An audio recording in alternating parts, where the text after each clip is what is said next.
give the talk on Thursday. And then after that, if you saw in the newsletter, we're going to start studying something that always, I'll confess, scared me. And I thought this is a really good time to turn towards what scares you.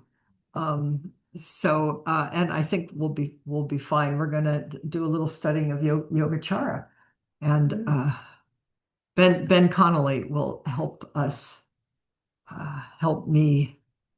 These ancient texts, what do they have to do with right now? Otherwise, I mean, they're lovely, but so I'm actually starting to look forward to it. So that's what's going to happen the next few weeks. Okay, thank you. Everyone.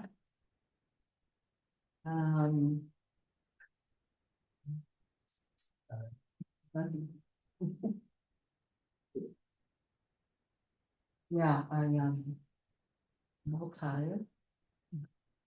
And I've had a rough couple of weeks, physically and mentally. So I'm a little shaky. And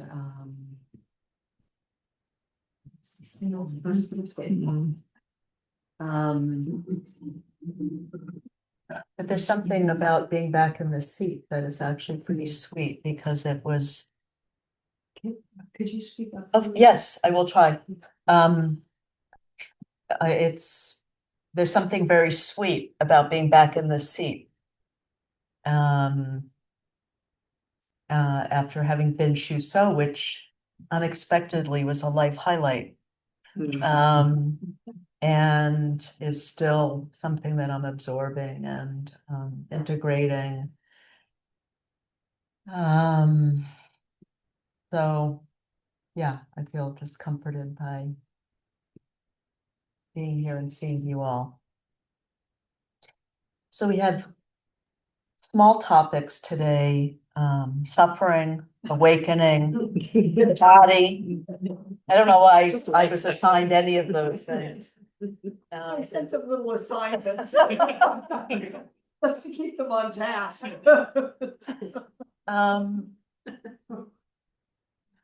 So our sources are What is Zen by Norman Fisher and Sue Moon, When You Greet Me, I Bow by Norman Fisher, and Tell Me Something About Buddhism by Zenju Earthman Manual. And then there were specific sections. I'll just name the ones that I'm speaking from. One is called Awakening, one is What is Your Body? And Suffering Opens the Real Path. And in Zenju's text, there wasn't anything specific assigned, but it's also in the form of a Q&A.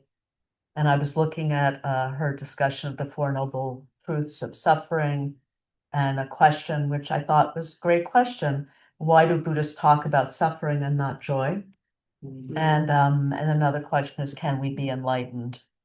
And as I think with everything in Zen, these three, the body and suffering and enlightenment, are all quite interconnected.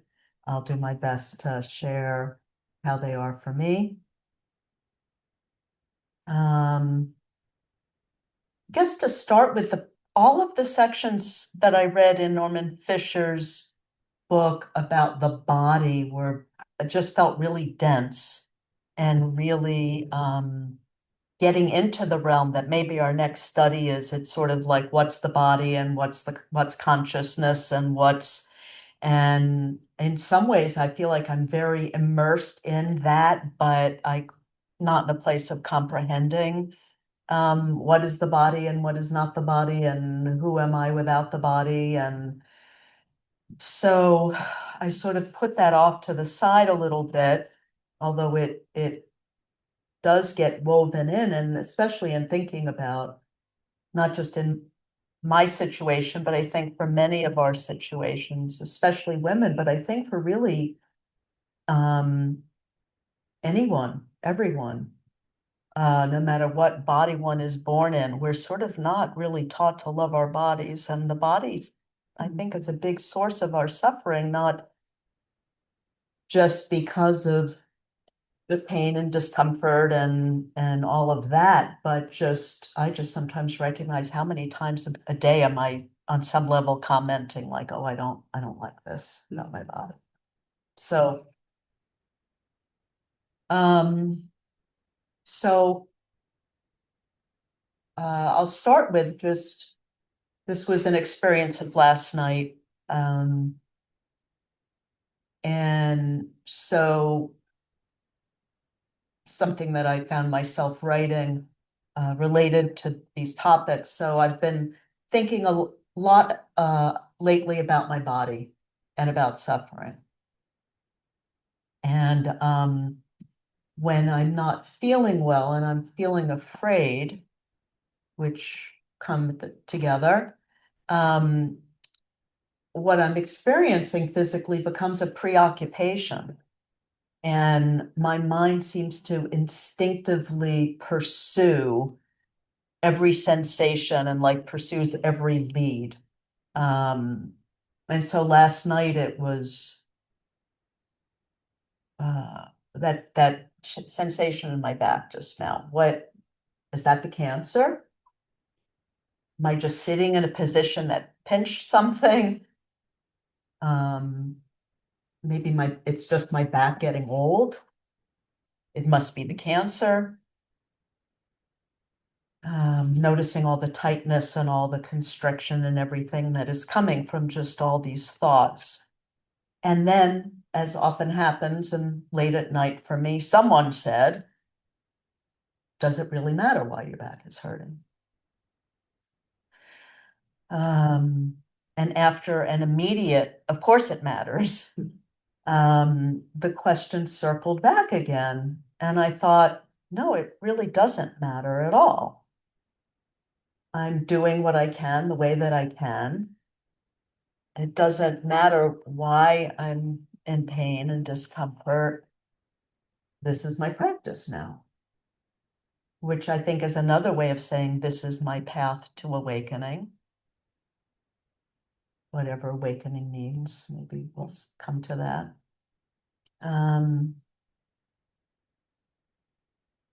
But what I'm describing here, I think, is what I think of as the difference between pain and suffering, which isn't how it's talked about in Buddhism, which I'll get to, but it seems related to what I think really now, are just Buddha's really brilliant teachings about suffering and awakening. That there are different kinds of suffering, and there's suffering around suffering. There's suffering because we think we shouldn't suffer. Like, one of our biggest problems is that we think we shouldn't have any problems. And so, in these readings, they all refer to the Four Noble Truths, which I think we are familiar with. The first one, that all conditioned experience, all conditioned existence is suffering. And suffering, the word dukkha, which we translate as suffering, but is also translated as just sort of fundamental unsatisfactoriness, which I think I'm seeing some nodding. Discomfort, stress, just a sense of offness. And it can be often, and I think it is often, something that our minds constantly follow. I'm a little cool right now, but now I'm too warm. Now I'm right. There's just things are so rarely feel just quite right. And so this is the suffering.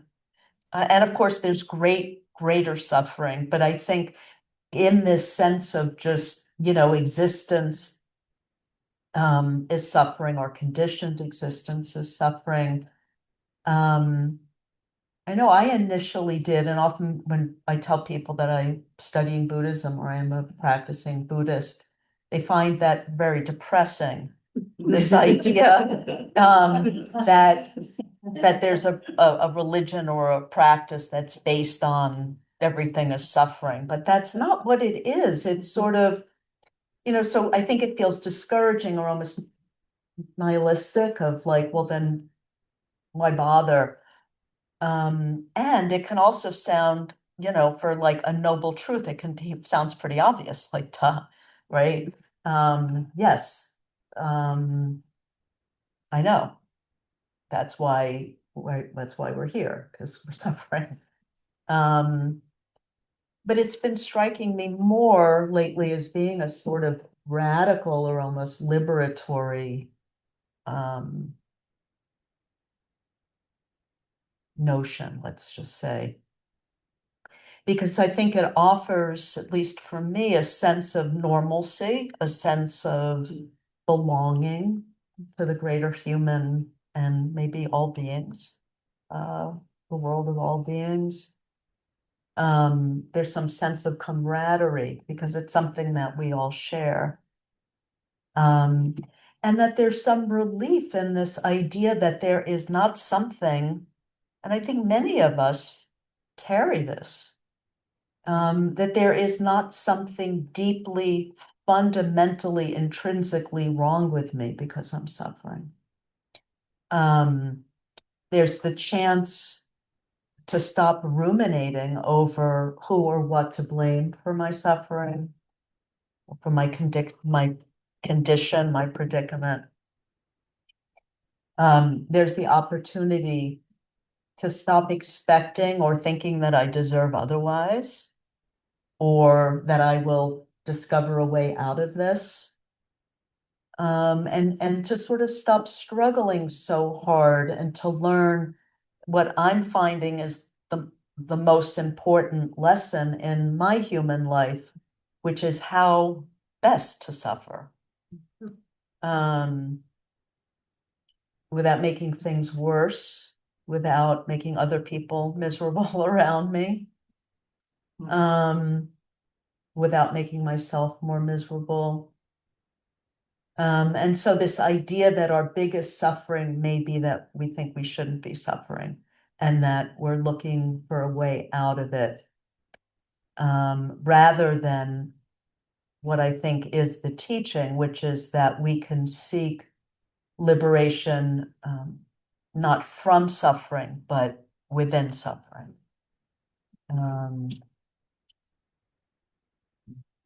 So I'm going to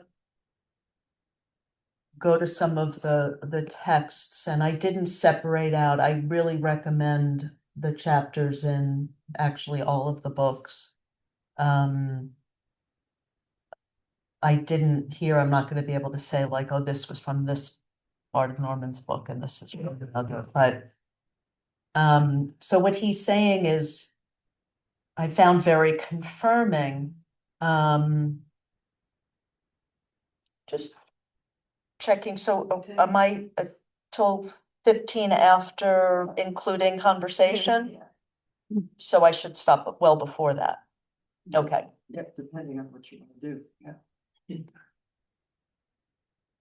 So Norman Fisher says the most astonishing fact of human life is that most of us think it's possible to minimize and even eliminate suffering. We think this shouldn't be this way, or I'm going to get rid of this somehow. And that if I'm really good and really smart, this won't arise. This wouldn't arise in the first place. And he's saying that what makes suffering is our aversion to it, our desire to escape from it, this childish sense, which is interesting, but that we shouldn't suffer and that we should be able to make it stop. There's something profoundly odd about the way we're raised in our culture, but it's another talk. And that this sense, he says, that if we play our cards right, we're going to be able to avoid this somehow. And so he calls this, I love this, the towering pinnacle of human self-deception. And then he goes on to say something that I don't quite understand, but he says the gap between reality and the basic human approach to life is dukkha. an experience of basic anxiety or frustration. Seen this way, dukkha could actually be another name for human consciousness itself. That's something I'm going to have to really come back to because I don't understand that. But what he is getting to is that one of the benefits and the secret of practice is that we can learn to experience dukkha with equanimity. And so that if we're trying to eliminate suffering, we'd be eliminating life.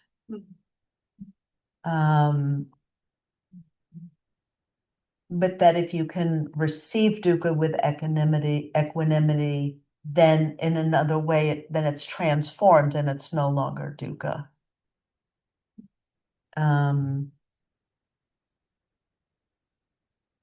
Then he goes on to say, we can feel okay to be in the condition we're in, whatever condition that is. We can accept it and make use of it to appreciate our life. Maybe the way to say this is something like, we can suffer and yet not suffer. Another paradox. That would be liberation from suffering.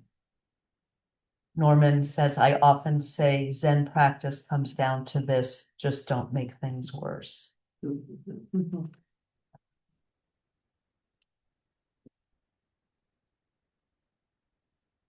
So I'm going to move on to awakening. Embalming. And I really appreciated what he says here. Sumun asks a whole bunch of questions about awakening, and it seems enlightenment and awakening are used sort of interchangeably.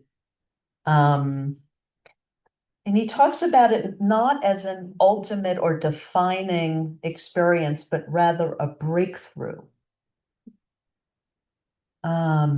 And I found that word breakthrough really interesting. Like, what are we breaking through, and who is it that's doing the breaking through?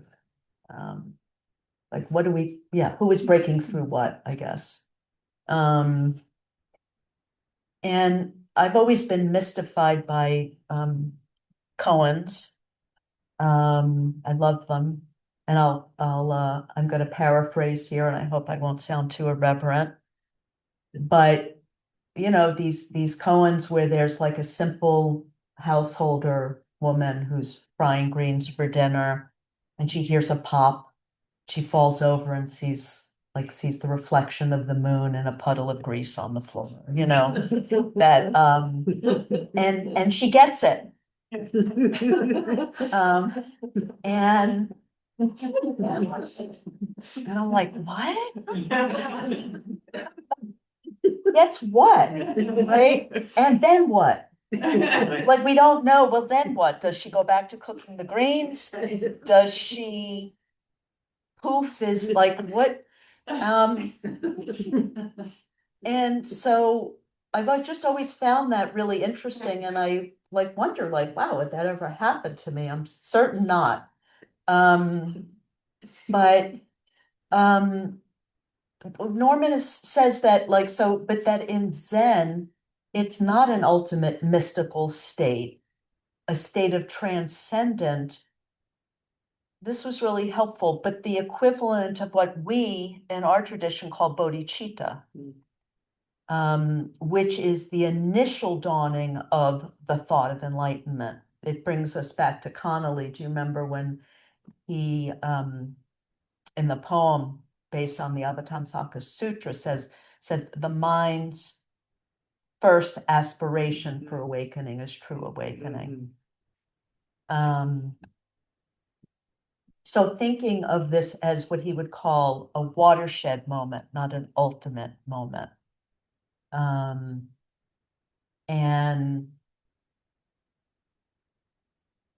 see, yeah, the initial dawning of the thought of enlightenment. And that, that this bodhicitta is a really crucial step in our practice. When it dawns, he says, you see the depth of the practice and its importance for your life. You see that you have no choice but to continue. And so, I think we all have some of these moments. Sun breaking through the clouds, a moment between two humans or between us and a non-human being. We have what I think he would call, rather than enlightenment experience, transformative experiences. Rather than becoming enlightened, we become transformed, not to a higher ground, but to the ground, and to our best version of humanness and here-ness. And he describes it as a transformation of character and capacity and wisdom, the particular kind of wisdom that we know or touch as the wisdom of emptiness, the wisdom of no separate self. And he says that enlightenment amounts to nothing more or less than being fully and deeply human. He quotes Dogen saying, enlightenment is practice itself. And about continuous practice, this idea that again, that practice and enlightenment are one. I want to bring Zenju in.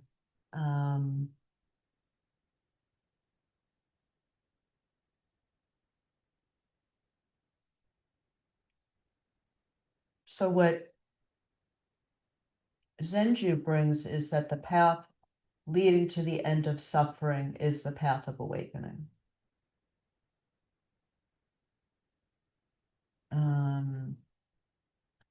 And that the ancient eightfold path, which I believe is the fourth of the Noble Truths.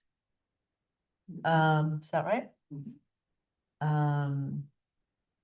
Invites us to take a vow to awaken to life as we are living it, or to awaken to suffering. It is a vow so expansive that it includes awakening not only to our own suffering, but also the suffering of others.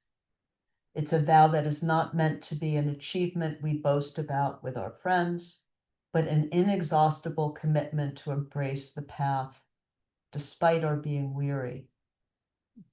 Walking the eightfold path is a vow to break through things that have obstructed our liberation, such as the constant yearning for pleasure, power, or prosperity.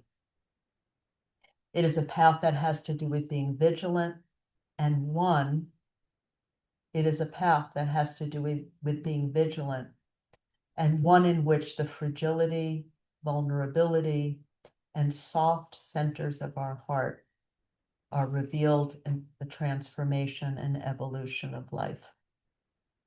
Yet this path cannot be taught, as it is wisdom that must surface from within. You can only bring it alive with the actions of your life. Eventually, the wisdom that surfaces from within can give rise to liberation from our suffering and anger.